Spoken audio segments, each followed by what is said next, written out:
Did you know that retail developers are increasingly betting on mixed-use spaces and sustainable growth to meet evolving consumer demands? Welcome to the Commercial Real Estate Insights Podcast. I'm your host, Steve Hamoen. Let's get right to it. In a recent analysis by BR, retail developers are focusing on upgrading their spaces and securing a diverse roster of tenants to meet a wider range of consumer demands. The trend towards sustainability and tighter integration of mixed-use schemes is expected to have a long-term impact on the local market, particularly in Romania. The country's retail market shows strong growth potential in the medium and long term, with modern retail space density still below the European average in many cities. Developers are concentrating on large-scale projects that include mixed-use and entertainment components, responding to new consumer behaviors. Retail parks currently dominate their market segment, favored for their lower operational costs and adaptability to changing consumer demands. However, the first half of 2025 saw the opening of Mall Moldova, a super-regional mall with over 100,000 square meters of leasable area in Iasi.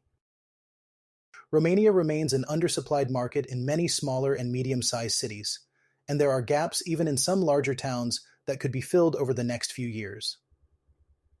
In Cluj-Napoca, two major malls with leasable areas above 100,000 square meters are expected in the coming years.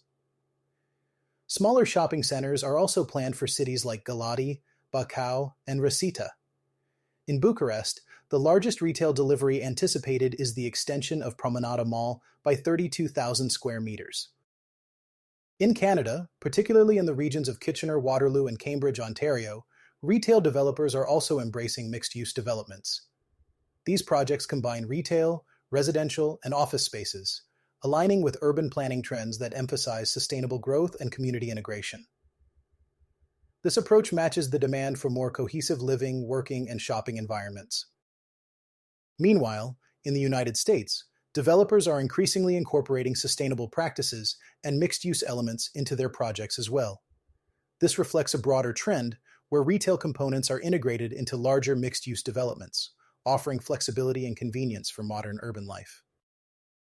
In a significant development, Penzance has received approval for a transformative three-tower office redevelopment project in Roslyn. The project, which is set to replace aging office buildings at 1901 and 1911 Fort Myer Drive, is projected to cost more than $500 million. This ambitious redevelopment could break ground as early as next year, signaling a major shift in Roslyn's urban landscape. The redevelopment plan involves the construction of new residential towers, which will add a modern touch to the area and provide much-needed residential space. The project is part of a broader trend of converting office spaces into residential units, responding to evolving market demands and urban living preferences. This initiative by Penzance aligns with similar trends observed in other regions, where office-to-residential conversions are becoming increasingly popular. Such projects reflect a shift in urban planning strategies aimed at revitalizing city centers and accommodating growing populations. In the context of Kitchener, Waterloo, and Cambridge, Ontario, similar redevelopment efforts are underway, focusing on creating integrated living spaces that blend residential, retail, and office components. These projects are designed to foster community integration and sustainable growth, mirroring the evolving urban trends seen in the United States. As urban areas continue to evolve, the focus on mixed-use developments and the adaptive reuse of existing structures is expected to play a crucial role in shaping the future of commercial real estate. This trend underscores the growing importance of flexibility and sustainability in meeting the needs of modern urban environments. In an exciting development in Henrico County, Federal Realty Investment Trust is set to receive up to $250,000 in matching funds to reimagine office spaces at the Willow Lawn Shopping Center. This initiative is part of the Henrico Tomorrow program, an office-focused incentive developed by the Henrico Economic Development Authority. The focus is on renovating the West Tower office building located at 1601 Willow Lawn Drive, which currently hosts a customer support center for the home security provider Simply Safe. The Office Renovation Incentive Program has awarded this grant to support substantial upgrades to the building's common areas, aiming to reposition the property for modern office users.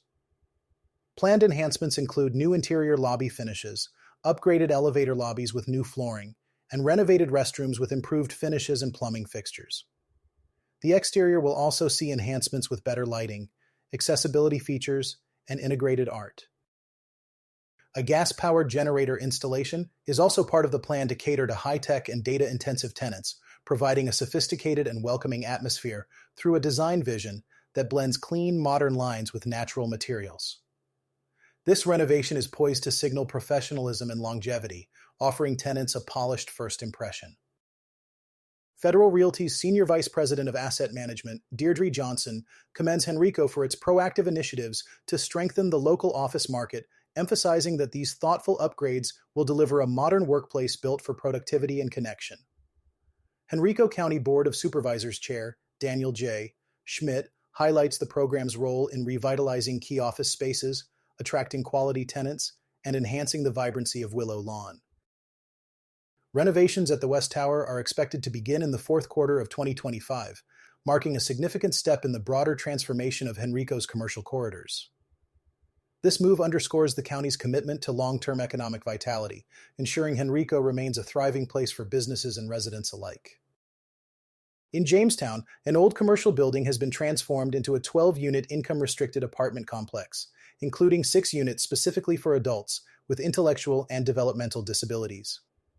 The project at 2 Hammett Court was a collaborative effort between Looking Upwards, a nonprofit supporting individuals with disabilities, and SWAP Incorporated, a nonprofit developer based in Providence. The development cost $5.3 million, funded by state and federal sources, including $1.8 million from the Building Homes Rhode Island program and $3.5 million from the RI Rebounds Production Fund. The latter was financed through federal stimulus money.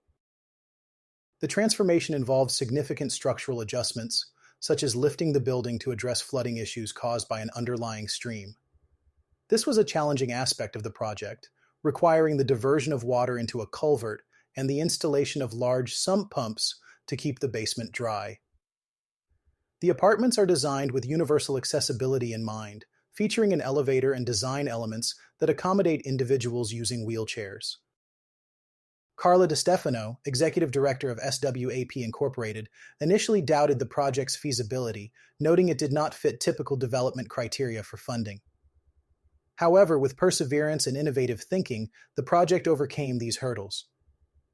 A critical part of the funding came from a $500,000 grant for units intended for individuals earning less than 30% of the area median income, specifically targeting Looking Upwards clients. Looking Upwards. Executive Director Carrie Miranda highlighted the project's origins during the pandemic when adapting to new communication methods like video calls was essential. The building's design incorporated feedback from individuals with various disabilities, ensuring that the living spaces meet diverse needs. This initiative hopes to serve as a pilot program, demonstrating how similar developments can integrate individuals with intellectual and developmental disabilities into broader community settings with supportive services. In Pierce County, a significant development is underway with the announcement of a 530,000 square foot industrial complex by Dermody Properties. This project, known as Logisticenter at Frederickson, is set to transform nearly 41 acres acquired by Dermody earlier this year. The industrial site will feature 2 major buildings and a trailer lot, showcasing a commitment to expanding e-commerce and logistics infrastructure. Building A of the Logisticenter will be a massive 443,420 square foot facility, while Building B will encompass 91,728 square feet. The trailer lot is planned to cover more than 3 acres, providing ample space for logistics operations.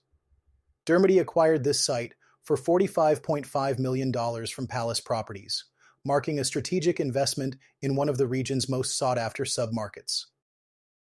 The Tacoma Fife submarket is highly valued due to its proximity to skilled labor, a large consumer base, and access to the ports of Seattle and Tacoma.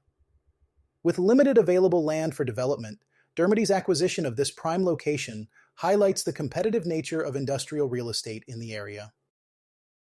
The groundbreaking for both buildings has already occurred, with the completion expected by the second quarter of 2026. This development aligns with the broader trend of expanding industrial capacity to meet the growing demands of e-commerce and supply chain efficiency. In Ontario, Canada, industrial developments are similarly gaining momentum, particularly in regions like Kitchener-Waterloo and Cambridge. Developers are focusing on creating robust industrial hubs to support local manufacturing and distribution needs, paralleling the strategic investments seen in the United States.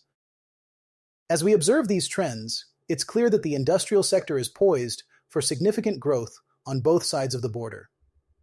The emphasis on strategic location, accessibility, and infrastructure will continue to drive investment in industrial real estate, ensuring that these regions remain competitive in the global market. Thank you for listening to the Commercial Real Estate Insights podcast. I'm your host, Steve Hamoen. See you on the next one.